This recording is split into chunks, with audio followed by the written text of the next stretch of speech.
Just when you thought it was nothing more than superstition. だ。今日はどういう日だか知ってるか？さあ、13日の金曜日。何か一大事が起こりそうな気がするんだよ。Your worst fears come to life. 一大事って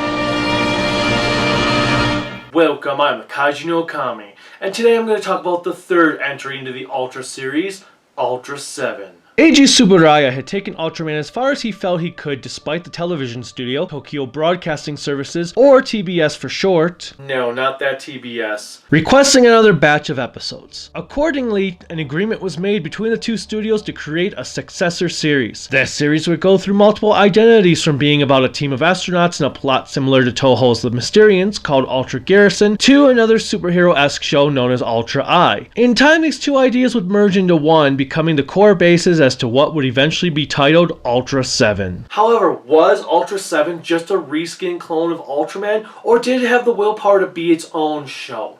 Let's take a look at these 49 adventures to find out. The Heroes. Like Ultraman Science Patrol, Ultra 7 features a group of soldiers known as Ultra Garrison who defend the Earth from alien invaders. Unless you go by what the subtitles say in the set. Then sometimes it's Ultra Guard, other times it's Ultra Squad.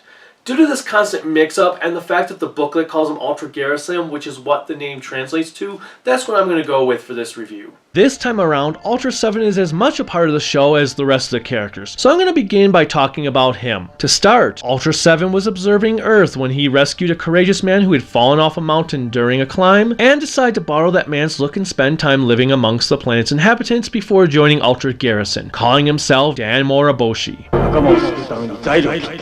なんと勇気ある青年だ。そうだ、この男の魂と姿をモデルにしよう。こうしてウルトラ警備隊諸星団が誕生した。If you have seen Kamen Rider Blade, you will be familiar with Koji Morosugu's work as board CEO Tonoji. In this show, he is the main star, and this is where his career ignited. That means that unlike Ultraman, Ultra 7 and Dan are one and the same person. When the need arises, he uses a pair of strange glasses called the Ultra Eye to transform into his original self.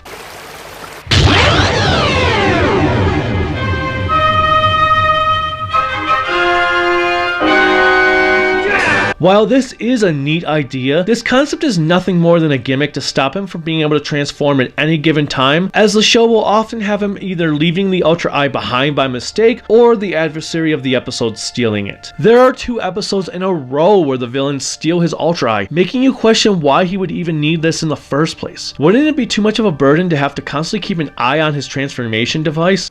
Get it? I'll shut up now.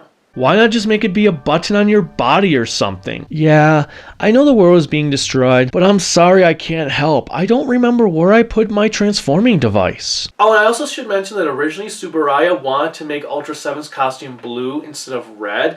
However, due to the blue screen and their effects work, they were unable to do so, so they had to actually just stick with red. That negative aside, Ultra 7 has a lot of improvements as a character compared to Ultraman. For one thing, being that he and Dan are the same person, he is constantly being developed as the show progresses. In fact, we don't even learn about his origin story until the 17th episode, which instantly gives him more character growth than expected. Ultra 7 also has a wider variety of moves and attacks he performs throughout the show, most of which are shown very early on. Whereas Ultraman had the Specium beam for the most part, Ultra 7 has a similar beam known as the Wide Shot, a laser that fires from the jewel on his forehead known as the Amerium Ray, an ESP ability, and his favorite finishing move deemed Eye Slugger.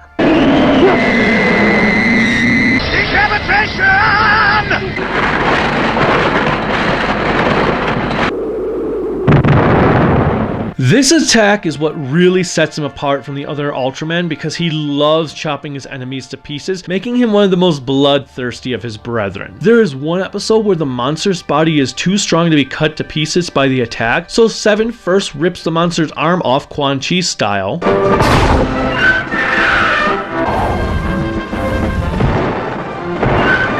and then proceeds to slit its throat. All this while happy-go-lucky music is playing in the background. Sadistic.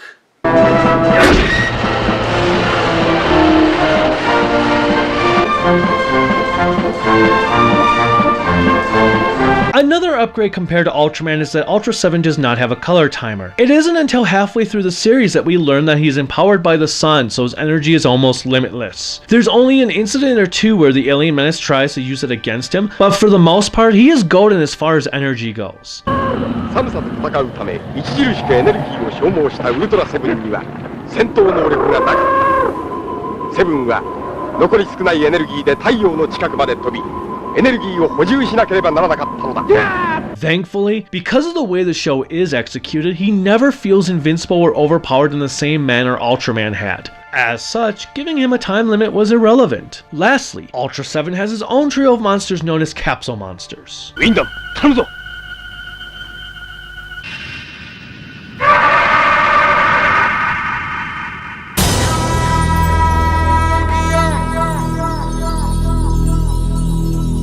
Initially, Tsuburaya was going to utilize a few monsters from Ultra Q and Ultraman to be 7's capsule monsters, but decided against it in order to give the show its own sense of identity. Thus, we have 3 new creatures: the robotic rooster Windom, the dinosaur-like Agira,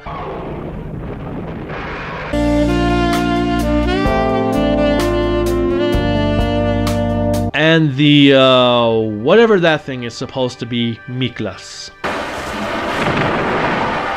No. Seriously, what the hell is that thing? I'm not really sure why they exist, outside of toy sales, because they don't do much. Dan uses them 2 to 3 times each throughout the entire show, and all they really do is delay an alien's assault since they never actually kill their opponents. They are never even explained or developed beyond being there for plot convenience. Replacing Muramatsu as a stoic fatherly captain is Koru Kiriyama, played by the War in Space and Zone Fighter Shoji Nakayama. We don't really learn too much about Kiriyama outside of the core basics, but we do get to see him share some moments in a few episodes with a friend of his, Karata, who is situated at one of their space stations known as V3. It may not be much, but it does help show us the type of person he is outside of normal command. Also, unless I am mistaken, episode 35 features a moment where they talk about 3 years have passed since they last saw each other, meaning that 3 years have gone by between episodes 13 and 35. 倉田、しばらくだな。ああ、一緒に宇宙へ出るのは3年ぶりじゃないか。 Now this is kind of interesting because a lot of shows that air for 1 year are kind of like 1 year real time. I've never seen a show where 3 years have passed over the span of almost like 20 episodes. So that's pretty interesting and unique. Next up, Ultraman Sandayu Doku Mamoshi returns to play pretty much the same character he did previously, this time under the name of Shigeru Furuhashi. The only difference between his character then and now is that we get to learn more about Furuhashi's family life.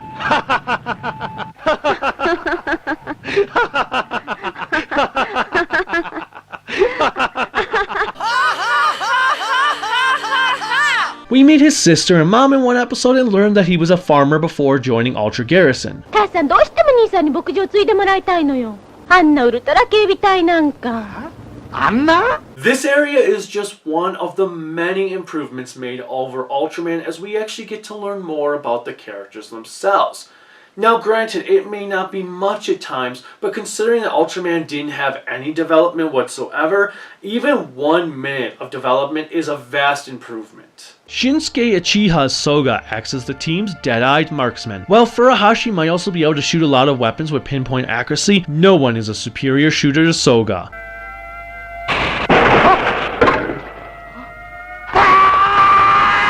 Soga has quite a bit of development as we have episodes featuring some friends of his, including a long-standing rival and a fiancé. Ultra Garrison's strategic planner is Amagi, who is played by none other than the man who wore the Ultraman costume in the last series, Satoshi Bin Furuya. Amagi is the man who comes up with the ideas to stop the alien threats and also ends up becoming best friends with Dan. 怖いんだよ。小学校の頃国の花火工場が爆発して、うちも人間もバラバラだって足がすくむんだ。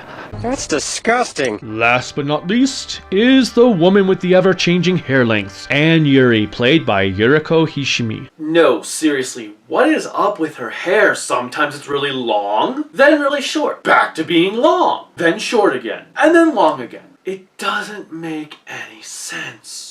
Anne is not only a soldier, but is also one of the organization's doctors. She is their youngest member, being around 12.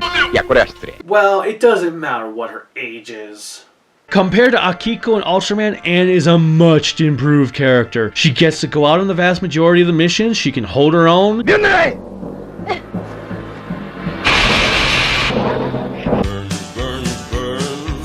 the ring of fire. Most of the time.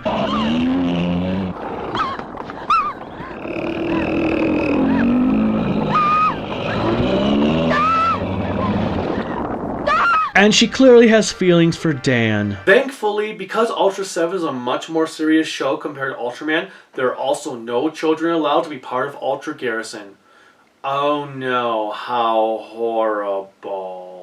Another similar aspect to Ultraman is that the show uses the same actor pool. Thus, Akihito Hirata returns in the beginning, as does Kenji Sahara and Susumu Fujita, who regularly play two of the Garrison's commanders. We also get some cameos from some of the cast from Ultraman. Ultra Garrison is brought to you by the Umbrella Corporation. Are you feeling rotten? Come visit your doctor at the Umbrella Corporation, where we put brains over brawn. The villains. Unlike Ultraman, the villains of this show are usually a bunch of sentient aliens that are trying to destroy the Earth or take it over for one reason or another. While it may sound like this would get quite repetitious over the course of 49 episodes, the aliens are so varied and unique that it does not. We get a huge variety of beings and faces introduced that every episode feels fresh, from your normal four-legged monstrosities like Puff the Magic Dragon, Puff the magic dragon lived by the sea and frolicked in the autumn mist in a land called Honolulu. vegans, a dinosaur tank, A freaking dinosaur tank! You cannot get much more badass than that!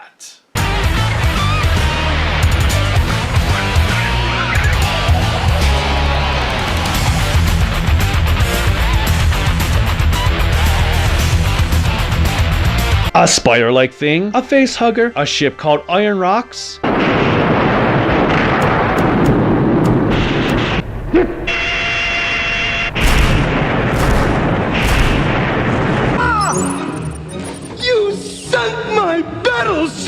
a gorilla, a car-eating robot, a robot clone,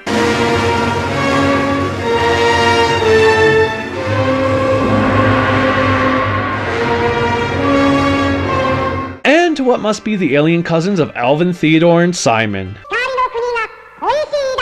What really sets this group apart from the others is that they decide to bury the Earth in a snowstorm to create another new ice age, as they have done so in the past.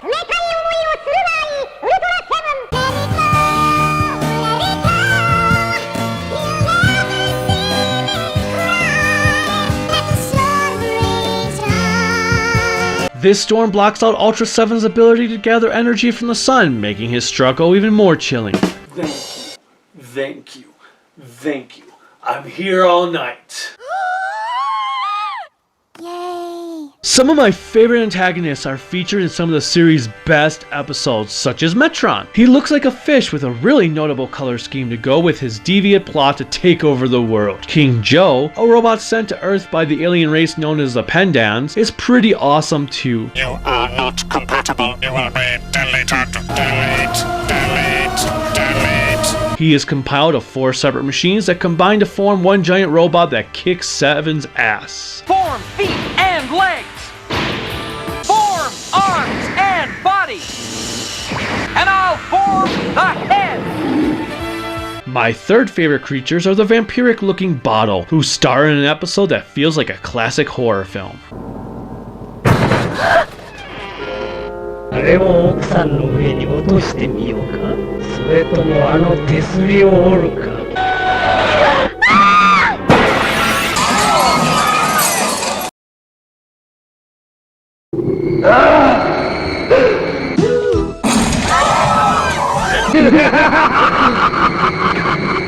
There are also sea monsters like the Kraken and...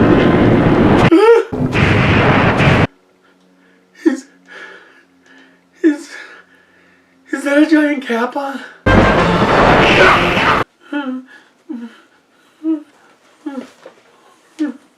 No, no, no, no, not the kappa. No, not the death kappa. Can't be the death kappa. No, no, not the death kappa. I thought I was done with that.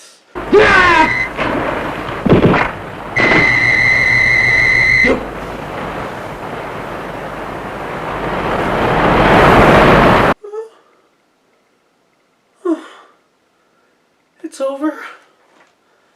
Oh, it's over. Yeah. My opinion on that monster's a bit split.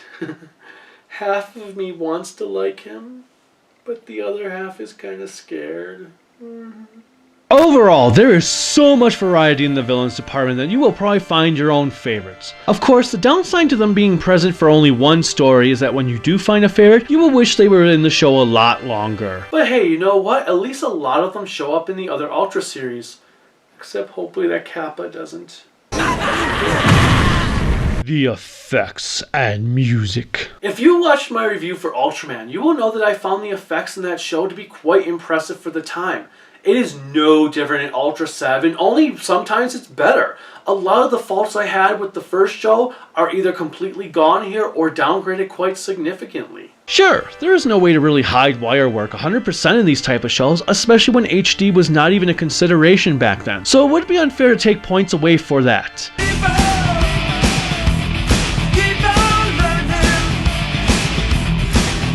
Especially when everything else looks spectacular.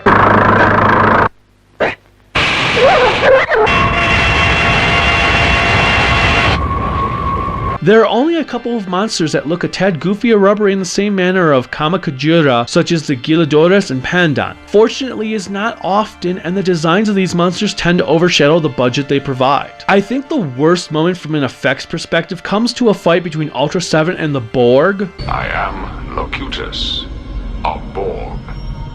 Resistance is futile. Wrong Borg. They are giant sized, but you wouldn't believe it when Ultra 7 starts falling down a cliff and has to hang on for, What?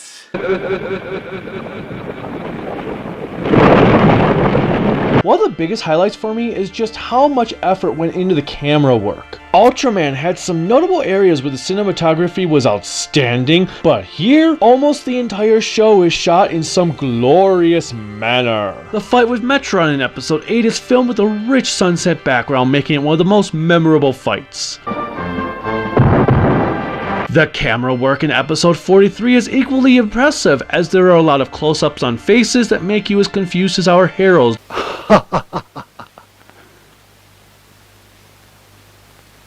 The same goes for episode 10.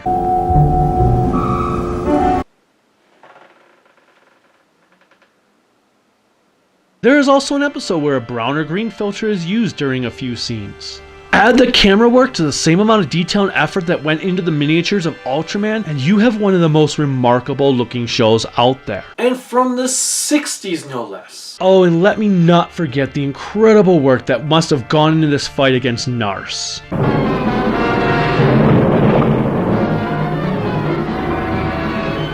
Ultra 7's soundtrack was composed by Toru Fuyuki, who gave the show a more classical score compared to what was given to Ultraman. Fuyuki's work is erotically pleasing, as the score features a variety of themes that end up fitting with every scene, even when you least expect it. There's a track that sounds like it was ripped out of a James Bond film.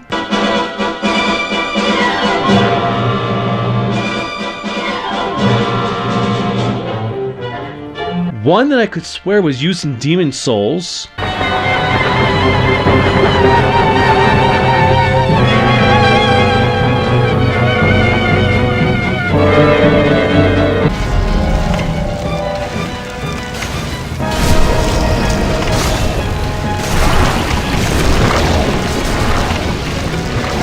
The opening song, alternatively, is still not very good. It's better than the previous show's song, but not by much.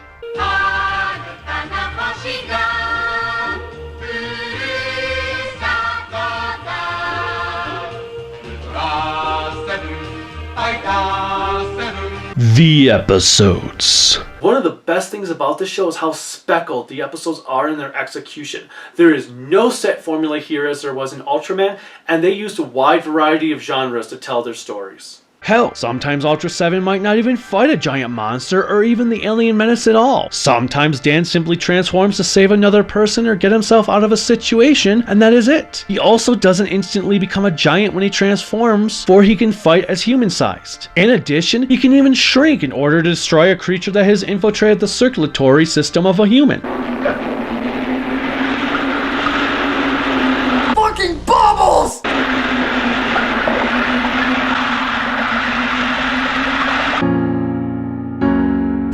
Bubbles!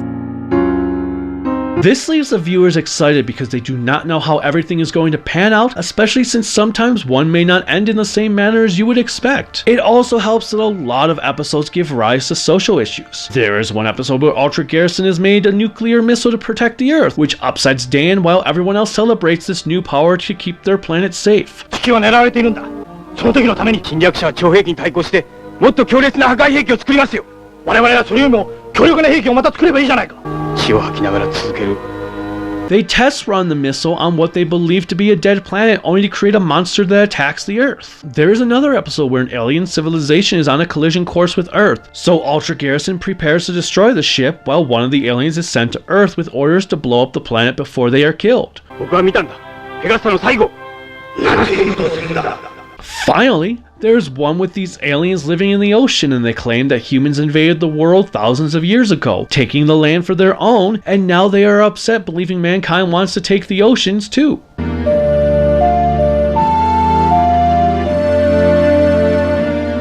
There is a lot of depth and symbolism to be found in nearly every episode, making it hard to outright hate a single one of them. Even my least favorite episode, Shining Eyes in the Darkness, features a child who is bullied and uses an alien eye rock thing. Yeah, I'm not exactly sure what Anan is supposed to be. I guess he's just a living eye that inhabits things.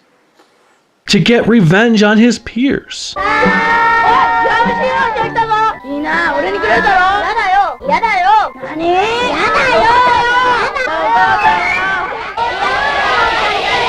The reason I'm not a fan of this episode is really the child's acting is atrocious, and Anan is just not that interesting of a villain. However, it does give us a really nice night battle against Ultra 7, so it's not all bad. We even get episodes featuring toys that attack our heroes,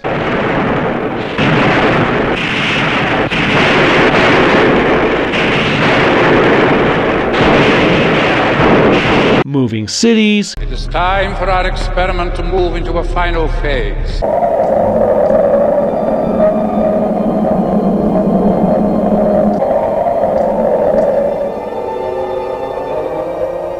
And interdimensional sky islands.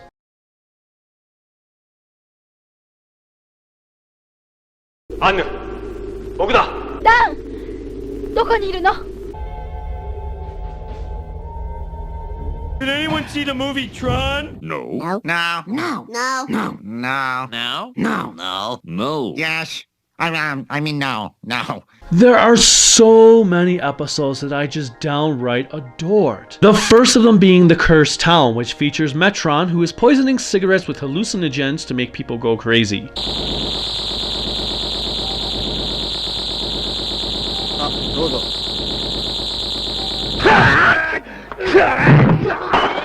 It is a really interesting episode that gives us a hilarious table-sitting scene between Dan and Metron. 赤い結晶体が人類の頭脳を狂わせるのに十分効力があることが分かった。信頼し合って生きていることに目をつけたのだ。敵を壊滅させるのに暴力を振るう必要はない。人間同士の信頼感をなくすればいい。Not to mention it features some of the top-notch camera work I talked about earlier, along with the aforementioned sunset battle scene. Speaking of things I have already talked about, Westward Ultra Garrison Parts 1 and 2 is probably my favorite story of the series. It starts off like a spy thriller with a group of assassinations occurring, a scientist being chased, and then it soon dives into its science fiction plot. We are also introduced to the Padans, an alien race who pretend they are scared of Earthlings, so Dan bargains with them with the promise that no human will make the weapons they are weak against in exchange for the return of one of their scientists. ウルトラ警備隊はペダン星人と戦うための武器の研究を中止する。その代わりペダン星人も地球から退却してほしい。宇宙人同士の約束ね。そうだ。あなたを信じることにする。Adding to the mix is also the camera work used during the Battle of King Joe, giving us one of the finest episodes to grace the show. The only negative is that the US agent isn't really given anything to do in the second half of the story since his role is practically done. I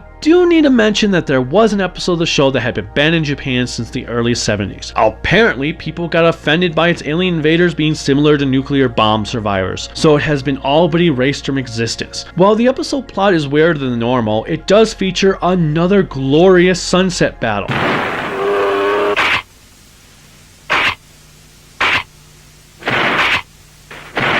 However, I'm sorry, but banning an episode because a few got offended is utter bullshit. If you don't like the episode, don't watch it. It is unfair to make everyone suffer and not be allowed to enjoy it because of your own personal opinion. Not to mention, keeping an episode banned even after 50 years is insane. You wouldn't ban a piece of art from Michelangelo, Leonardo, or Donatello just because it offended one person. Why ban one episode of a TV show? The DVD. So the series was released on DVD by Shout Factory. And I love the work Shout Factory has done with their Sentai DVDs, but for this, I have no idea what the hell happened here. The video quality itself is really great, sometimes outstanding. However, it is the audio and subtitles where everything falls apart. First off, the audio on disc 5 is atrocious as they have an echo effect going on. 第6管区パトロール完了。ただいまより起動します。了解。It makes it hard to enjoy the episodes at times because of it. It's already bad enough that the audio varies in quality on the other episodes, as sometimes the audio is louder than other times, and I was constantly having to readjust the volume on my receiver because of this, but then to have the echo effect was just downright annoying. Also, episode 37's audio is plagued by constant dropouts in its first half. 育児がないぞ。 Of course, these issues are minor compared to the biggest one of all, its subtitles. I have no idea what happened over at Shout, but these are some of the worst official subtitles I have ever seen. Sometimes they are on par with those English subtitles we dealt with on those Hong Kong bootlegs in the early 2000s that we didn't know were bootlegs. The timing is all over the place as some lines will appear well before the dialogue is spoken, sometimes it will be after, sometimes a line is repeated, characters will be given the wrong names. ただし古橋は岩村博士のボディーガード兼助手としての Or worse of all, the lines are just fully translated incorrectly. In episode 10, Dan says hi to Kiriyama, meaning yes. The subs, however, read as どうしたんだ？ここで何か大変なことが起こっています。はっきりしたことはわかりませんが。よし、調べてみろ。はい。 And then, as I said earlier, Ultra Garrison is called Ultra Guard for the first 20 or so episodes, and then Ultra Squad for the remaining episodes. It's even worse for the episode titles though, as the subtitles are completely different than what is written in the booklet. And it didn't even seem like they were trying to properly translate them. Episode 17 is called Underground Go Go Go, and you can clearly tell that is what it's supposed to be in Japanese. However, according to the subtitles, this episode's title is...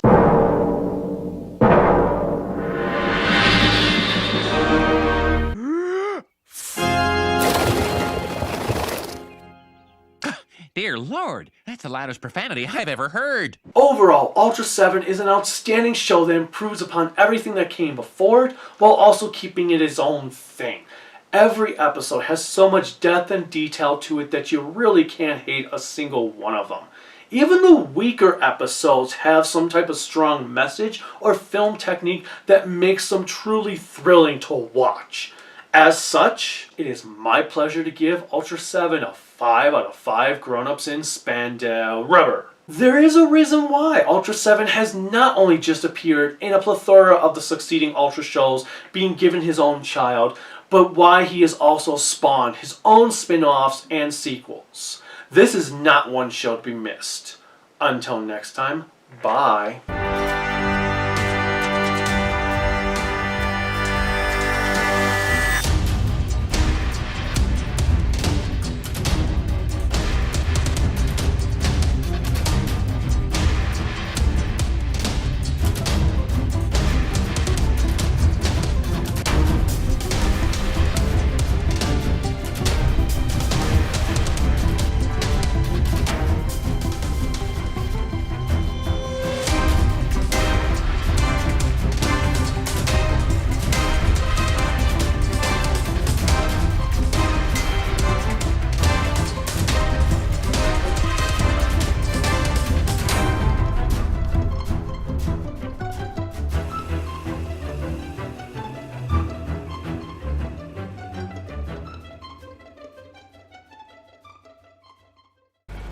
何をしているんだろう。何か作っているぞ。何を作っている？ Grace, come here. There's a sinister-looking kid I want you to see.